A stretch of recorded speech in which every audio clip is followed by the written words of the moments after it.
Pak Ahok, juga bukan rahasia bahwa di DKI banyak pejabatnya yang korupsi merajalela, menggurita, dan kemudian Anda saat ini dengan sikap yang tegas ingin memerangi korupsi. Persoalannya, banyak orang meragukan apakah Anda punya nafas cukup panjang, mengingat banyak orang seperti Anda datang dengan semangat yang sama, belakangan kita lihat dia juga terlibat dalam korupsi itu sendiri. Bagaimana kami yakin bahwa Anda punya nafas yang panjang? Saya katakan itu kan karakter orang baru teruji setelah diberi kekuasaan. Maka kalau kita gunakan pepatah Tiongkok kuno, memang saya sepakat. Kamu nggak bisa mengatakan Anda berhasil atau gagal sebelum bunyi 4 paku di atas peti mati Anda. Nah, ya mari kita buktikan nanti. Kita nggak bisa mengklaim, nggak bisa takabur. Nanti sampai kita meninggal orang bisa tahu, oh betul dia sampai akhir hayatnya seperti itu. Nah, tapi program yang kita lakukan itu yang penting. Maka kita mulai memperlakukan itu tidak ada transaksi dalam bentuk cash. Jadi kalau Anda masukin kue saja, harus punya rekening. Sekarang semua pegawai harian lepas tukang sapu pun punya rekening. Nanti cita-cita kami semakin miskin seseorang di Jakarta, maka dia harus makin memiliki rekening bank. Supaya transfer semua itu ada di bank. Sehingga kita bisa memonitor transaksi. Misalnya kemarin, kenapa kita bisa ketangkap ada transaksi ke seksi kecamatan PU, tiap orang 50 miliar ke rekening pribadi. 50 miliar? Iya. Itu karena dari transaksi bank. Jadi saya memaksa mereka semua untuk masuk ke Bank DKI di rootnya 100% punya DKI. Kalau Anda tidak pakai transaksi, kita akan copot Anda. Jadi sehingga di Bank DKI kalau menarik tunai lebih dari 100 juta ditolak. Nah tahun depan saya mau tekan hanya boleh tarik 25 juta. Nah kita terus galakan ini. Kenapa kita paksa juga orang naik bus dengan e-ticketing segala macam? Ini untuk membaca transaksi termasuk perilaku orang. Menarik juga karena saya pernah nonton di YouTube bagaimana Anda mengatakan justru Anda memusuhi LSM supaya LSM marah dan mencari-cari kesalahan Anda. Ya. Padahal orang lain, pejabat lain takut betul sama LSM. Anda malah sengaja memusuhi supaya LSM mencari-cari kesalahan Anda. Maksudnya apa ya? Ya kan tadi kan dikatakan, kita kan manusia. Nggak ada manusia yang kuat. Nabi aja punya kelemahan misalnya. Nabi bisa ngomong seperti itu. Kita bukan Tuhan, bukan malaikat. Kita manusia ini punya kelemahan. Kita bisa jatuh. Jadi kita jangan mengatakan orang berbuat salah, jangan-jangan kita lebih buruk daripada dia. Makanya dengan caranya banyak orang musuhin kita, mengawasi kita jadi baik kan.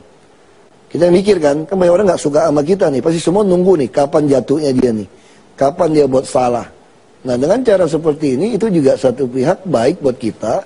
Pihak yang kedua, kita mendapatkan konsultan gratis, auditor gratis. Ya kan, kalau kita nggak terlibat setoran, dia pasti ngincer seluruh dinas kan yang berbuat apapun. Kalau dia ngincer, dia laporin. Ya kan ada yang bantu saya ngawasin, enak kan. Ya kok cek gara-garanya terus BPK aja aku panas-panasin supaya dia kejam sama kita.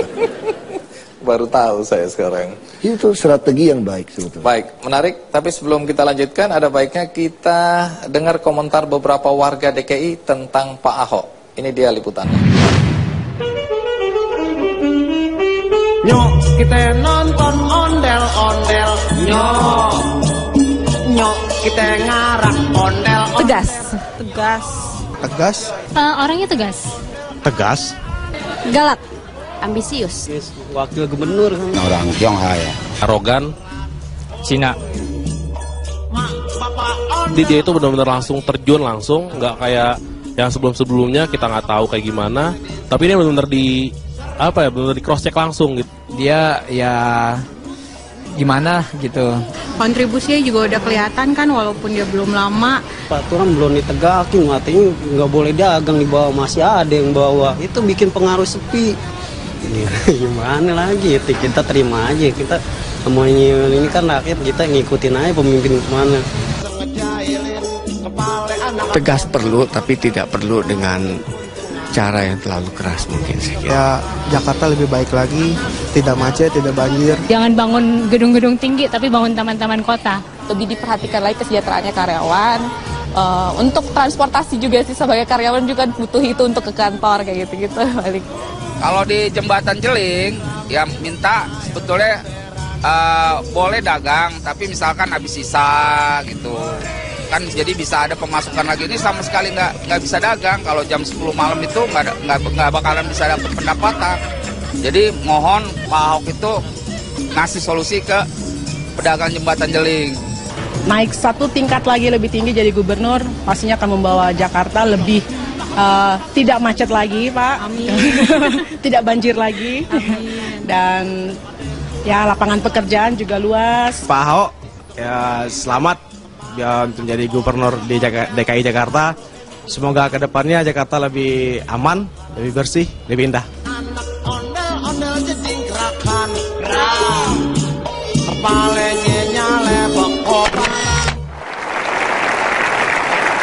Ya, tentu tidak semua pendapat warga bisa kita tampung, tapi itu yang kami dapat di Jakarta. Pak Ahok, Anda begitu kuat keinginan untuk memberantas korupsi. Anda pernah mendapat penghargaan beberapa kali sebagai tokoh anti korupsi. Tapi banyak orang mengatakan korupsi itu bermula juga dari kebutuhan atau kekurangan. Boleh tahu nggak, gaji wakil gubernur itu berapa sih? Kita setahun itu kalau di DKI cukup baik ya. Di DKI ini karena PAD-nya cukup besar, satu tahun waktu saya coba kumpulkan masuk ke tabungan-tabungan itu kira-kira 1,8 miliar setahun. Sebulan berapa itu? Ya 100. Kalau gaji pokok juta. berapa gaji pokok? Gaji pokoknya kecil, hanya 6-7 juta. Tunjangan apa Ya, aja? tunjangan, terus ada PAD, kita bisa dari 10 kali, ya, itu dari gaji, ada tunjangan rumah, itu dikumpulkan semua. Total berapa per bulan? Saya coba, saya kan semua masukin ke tabungan, saya pengen tahu dapat berapa. Kira-kira 1,8 M setahun. Menurut Anda cukup itu? Ya lumayan lah ya buat hidup, cukup. Gitu, serius. Kalau saya tanya, Anda ini orang kaya atau bukan? Kaya dong.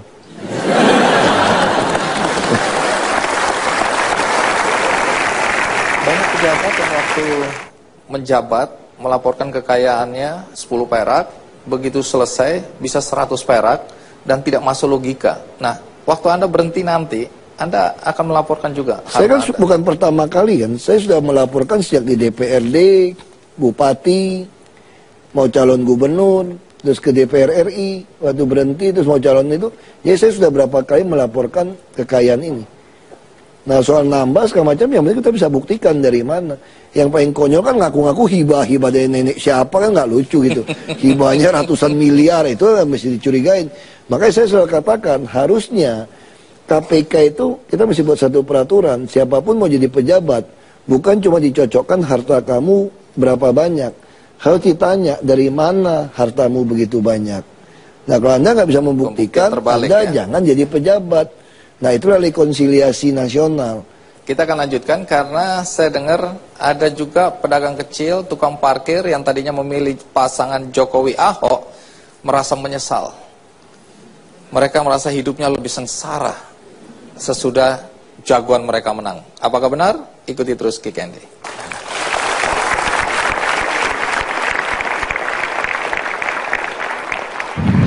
Mendingan saya bawa 45 juta balik lagi ke sungai. Saya 10 juta bikin rumah beton, 5 juta mungkin dagang pulsa handphone, 30 juta ya carilah anak gadis mana mau kawin lagi sama gua, kan lumayan.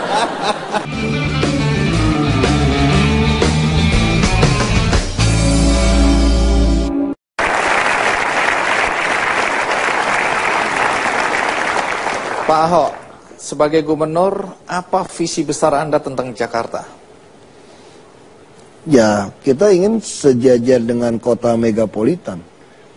Dalam jadi, hal? Dalam segala hal. Artinya itu harus jadi kota impian. Orang yang jujur, yang rajin, kalau dia datang ke Jakarta, dia bisa berubah nasib. Ini adalah tempat impian orang yang mau kerja keras, dia bisa berubah. Jadi kemiskinan strukturalnya harus kita atasi. Artinya apa? Soal macet, banjir itu pasti. Soal gedung tingkat itu pasti. Nah, yang paling penting orang datang sini itu bisa merubah nasib dia. Ini harus jadi tempat impian orang.